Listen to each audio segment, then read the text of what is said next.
હું છે ને અમે એક વાત હું ઇન્ટરેસ્ટિંગ અત્યારે લોકોને કહેવા આપણે બધાને કહેવા દિલીપભાઈ અર્જુનભાઈ મોઢવાડિયાને છેવટે હોવાણ થઈ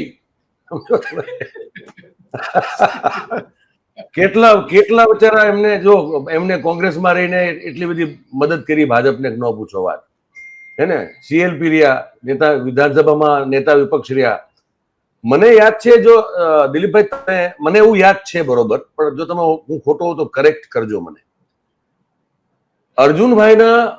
કોંગ્રેસ પ્રદેશ પ્રમુખના કાર્યકાળ દરમિયાન અને અર્જુનભાઈના વિધાનસભામાં નેતા વિપક્ષના કાર્યકાળ દરમિયાન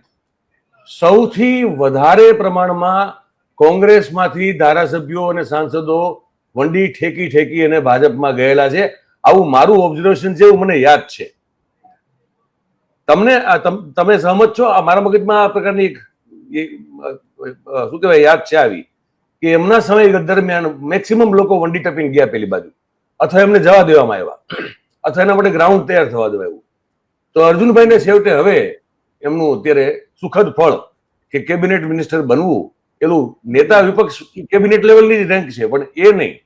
કેબિનેટમાં ખાતું સંભાળવું અને પછી તમને કોઈ શાસન કરવું એ સપનું એમનું પૂરું થયું અત્યારે